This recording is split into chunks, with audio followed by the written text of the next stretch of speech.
Նախընտրական շրջանը երբեմն լսում եմ կուսակցությունների ղեկավարների ելույթներ, որտեղ այսպիսի միտք է արտահայտվում, որ մեր ցուցակներում կներառնենք նաև մարդկանց, ովքեր մեր կուսակցության անդամ չեն։ Հետաքրքիր է, կուսակցությունը պետք է ունենա մի քանի 100 կամ մի քանի 1000 անդամ։ Այդ մի քանի 100-ը կամ մի քանի 1000-ը ինչի են մտել այդ կուսակցության շարքեր, որ ուրիշ տեղից պետք է մարդիկ գան եւ մտնեն ցուցակի անցողիկ տեղեր։ Սա ցույց է տալիս, որ կուսակցությունների անդամների իրական թիվը այդքան էլ մեծ չի։ Դա իր ապացուցում նաև անցյալի փորձը։ Անցյալում ընտրություններից առաջ կուսակցություններ կային, որոնք ասում էին, որ իրենց կուսակցության անդամների թիվը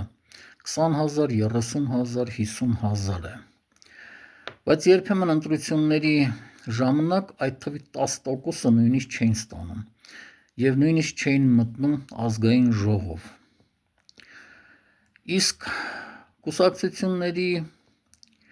մասին ամենազվարճալի պատմությունը այն է,